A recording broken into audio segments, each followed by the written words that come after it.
Hello friends, welcome to my YouTube channel. इस video में action research यानी क्रियात्मक अनुसंधान की फ़ाइल कैसे बनाएं उसके बारे में इस वीडियो में डिटेल्स में बताया गया है। तो देखिए, जिसका शीर्षक है माध्यमिक स्तर पर विद्यालयों में छात्रों की अनुपस्थिति होने के कारणों का अध्ययन। तो आइए वीडियो को शुरू करते हैं। परियोजना का शीर्षक माध्यमिक स्तर पर विद्यालयों में छात्रों की अनुपस्थिति के कारणों का अध्ययन, ये है आपका शीर्षक। उसके बाद देखिए समस्या की पृष्ठभूमि। समस्या की पृष्ठभूमि में हमारे भारत में शिक्षा की अनिवार्यता के लिए सरकार ने बहुत सारी योजनाएं लागू की है, किंतु छात्राध्यापक विभिन्न विद्यालयों ने छात्रों की अधिकांश संख्या अनुपस्थित है, जिसके कारण शिक्षा के मानकों की गिरना संभव हो सका है। इस ज्वलंत समस्या के परिणाम स्वरूप भारत में शिक्षा का स्तर अपेक्षित सफलता नहीं प्राप्त कर पा रहा है। अतः इस समस्या के समाधान करने के लिए छात्राध्यापक ने इस परियोजना का निर्माण किया है, जिसके परिणाम स्वरूप इस समस्या का समाधान किया जा सकता है। ये समस्या की पृष्ठभूमि रही। उसके बाद देखिए परियोजना के उद्देश्य होते हैं। उसके बाद क्या लिखना है, छात्राध्यापक ने अपने इस समस्या के समाधान के लिए इस परियोजना का निर्माण किया है, जिसके उद्देश्य निम्नलिखित है। पहला है विद्यार्थियों में शिक्षा के उनके जीवन में उपयोगिता के बारे में बताना। दूसरा है विद्यार्थियों के विद्यालय में अनुपस्थिति के कारणों का अध्ययन करना। तीसरा है विद्यार्थियों में पाठ्यक्रम के प्रति रुचि उत्पन्न करके विद्यालय में उपस्थिति होने के लिए प्रेरित करना। चौथा है शिक्षकों की योग्यता और उन्हें अपने कर्तव्यों के प्रति जागरूक करना। पांचवा देखिए विद्यार्थियों के अभिभावकों के मन में व्याप्त शिक्षा के प्रति रूढ़िगत विचार को समाप्त कर उन्हें अपने बच्चों को विद्यालय में भेजने के लिए प्रेरित करना। अब नेक्स्ट हेडिंग है परियोजना का महत्व। इसका क्या महत्व है, देखिए छात्राध्यापक द्वारा अवलोकित समस्या का समाधान के लिए निर्मित यह परियोजना छात्र, शिक्षकों तथा अभिभावकों सभी के लिए महत्वपूर्ण है। इस परियोजना का महत्व निम्न कारणों से है। पहला है, यह परियोजना छात्रों में शिक्षा के प्रति रुचि उत्पन्न कर उनके जीवन को सफल बनाने की दृष्टि से महत्वपूर्ण है। दूसरा देखिए, इस परियोजना के माध्यम से विद्यालय के वातावरण के सुंदर और आकर्षक बनाया जा सकता है। तीसरा देखिए, यह परियोजना विद्यालयों में परंपरागत शिक्षण विधियों के स्थान पर नई शिक्षण विधियों का ज्ञान करा सकेगा। चौथा है, यह परियोजना बोझिल और उबाऊ पाठ्यक्रम के प्रति छात्रों में रुचि उत्पन्न कर सकती है। पांचवा, इस परियोजना की महत्व इस कारण भी है क्योंकि यह परियोजना छात्रों के रूढ़िगत मानसिकता को समाप्त करेगी। समस्या का अभिकथन। माध्यमिक विद्यालयों में छात्रों की अनुपस्थिति के कारणों की पता लगाना। समस्या का परिसीमन। देखिए छात्राध्यापक ने अपनी समस्या के समाधान के लिए जगपत सिंह सिंगरौर इंटर कॉलेज से कक्षा 9 के 25 विद्यार्थियों को लिया। देखिए समस्या के कारणों का विश्लेषण। क्रम संख्या, समस्या के संभावित कारण क्या हो सकते हैं, साक्ष्य आपने देखना है, तथ्य या अनुमान है, अनुसंधानकर्ता का नियंत्रण, कारणों की प्राथमिकता क्रम, ये बाद में देना है। देखिए पहला है आपका शिक्षक अपने शिक्षण कार्य की रुचि नहीं लेते। अब इसका साक्ष्य है विद्यार्थियों से पूछताछ करके। तथ्य है या अनुमान है तो तथ्य है। अनुसंधानकर्ता का नियंत्रण, ये नियंत्रण में है, ये सभी नियंत्रण रहेगा। दूसरा देखिए विद्यालय का वातावरण रुचिकर न होना, निरीक्षण द्वारा पता चला। अभिभावकों द्वारा शिक्षा के प्रति नकारात्मक सोच, छात्रों से पूछकर, अनुमान या तथ्य दोनों। शिक्षा के द्वारा पढ़ाते समय नई तकनीकी का प्रयोग न किया जाना, कक्षा का निरीक्षण करके पता किया गया। तथ्य अनुमान दोनों हो सकता है। नियंत्रण देखिए पाठ्यक्रम का विस्तृत और बोझिल होना, तो छात्रों से पूछकर निरीक्षण करके तथ्य अनुमान दोनों हो सकता है, नियंत्रण है। और कारणों की प्राथमिकता देखिए तीसरे को 1 दिया गया है और दूसरे को 2 और पांचवे के 3 और चौथे को 4 और पहले को 5, ये प्राथमिकता दी गई है कि ये प्राथमिकता होगी कारणों की। उसके बाद देखिए क्रियात्मक परिकल्पनाओं का निर्माण। क्रियात्मक अनुसंधान की परिकल्पना का निर्माण समस्या की संभावित कारणों का विश्लेषण करके किया जाता है। इसमें परिकल्पना का आधार वे संभावित कारण हैं जिन पर अनुसंधानकर्ता का नियंत्रण हो। अतः यहाँ पर अनुसंधानकर्ता ने 2 परिकल्पनाएं बनाई है। प्रथम क्रियात्मक परिकल्पना। छात्राध्यापक की प्रथम परिकल्पना के अनुसार यदि शिक्षक अपने कार्य को रुचिकर बनाए तथा विद्यालय का वातावरण भी रुचिकर बनाया जाए तो इस समस्या का समाधान किया जा सकता है। द्वितीय क्रियात्मक परिकल्पना देखिए, यदि शिक्षक शिक्षण कार्य में नई शैक्षिक तकनीकी का प्रयोग करके तथा अभिभावकों के शिक्षा के प्रति रूढ़िगत सोच को बदलकर बालकों में शिक्षा के प्रति रुचि उत्पन्न किया जा सकता है। उपकरणों का चयन, स्टाफ रजिस्टर, प्रयोगात्मक प्रेषण, साक्षात्कार पुस्तिका, सूची, प्रतिपरीक्षा। अब देखिए क्रियात्मक परिकल्पनाओं हेतु कार्यविधि। प्रथम क्रियात्मक का परिकल्पना हेतु कार्यविधि। देखिए किया गया कार्य, कार्यविधि, प्रयुक्त उपकरण, समय विधि। ये थोड़ा ब्लर है, आप लोग देखिए मैं पढ़ रहा हूँ, समझ लीजिएगा। पहला है छात्राध्यापक शिक्षण कार्य के समय अध्यापकों की कमियां का पता लगाया और उपस्थिति रजिस्टर का अवलोकन किया। कार्यविधि में कक्षा का निरीक्षण करके। प्रयुक्त उपकरण में देखिए सूची और पुस्तिका। समय कितना लगा या विधि 1 दिन। दूसरा है देखिए छात्राध्यापक शिक्षण कार्य करते समय विद्यालय की कार्यविधि का पता लगाया। अब कार्यविधि में कक्षा निरीक्षण और छात्रों से पूछताछ कर। सूची है और 2 दिन लगा। तीसरा है देखिए शिक्षण के दौरान छात्राध्यापक ने सहायक सामग्री का प्रयोग किया। सहायक सामग्री का प्रयोग करके शिक्षण कार्य किया। आवश्यक सहायक सामग्री थी प्रयुक्त और इसमें 4 दिन का समय लगा। चौथा देखिए छात्राध्यापक पाठ्यक्रम के विस्तृत होने और इसमें छात्रों का अरुचि का अध्ययन किया। तो ये कार्यविधि कैसी है, पूछताछ और सलाह से और सूची, और ये समय कितना लगा, 5 दिन।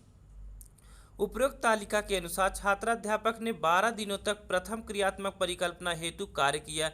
इसके अवलोकन के पश्चात उसने पाया कि विद्यालय में अच्छी तरह से शिक्षण कार्य करने तथा शिक्षण में सहायक सामग्री का प्रयोग करने के पश्चात छात्रों में विद्यालय अपने आने की रुचि उत्पन्न हो गई थी। लेकिन कुछ बालक ऐसे हैं जो अभी भी विद्यालय न ही आ रहे हैं।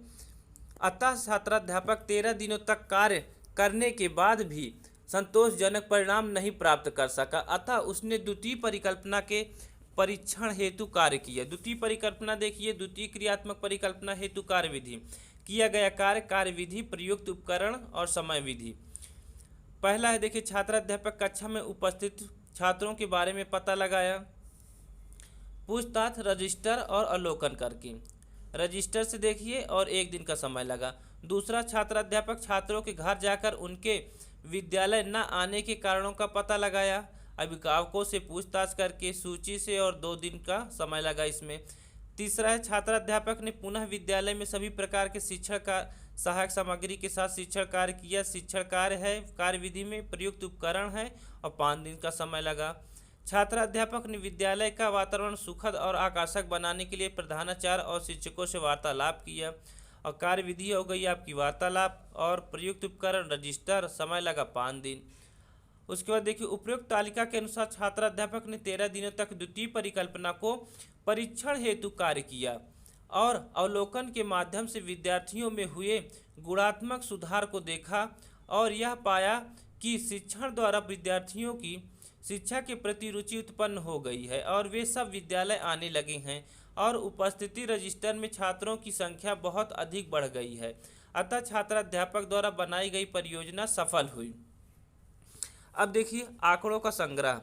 छात्राध्यापक ने इस परियोजना के परिणाम को ज्ञात करने के लिए क्रमशः 2 बार उपस्थिति रजिस्टर का अवलोकन किया, जिसमें छात्रों की अनुपस्थिति का आंकड़ों विवरण निम्न प्रकार से। पहले देखिए समयापेक्षित उपस्थिति का विवरण। उपस्थिति का प्रतिशत। पहला है प्रयोग के पूर्व छात्रों की उपस्थिति 40% थी। प्रथम प्रयोग के बाद छात्रों की उपस्थिति 60% हुई। द्वितीय प्रयोग के बाद छात्रों की उपस्थिति 85% हो गई।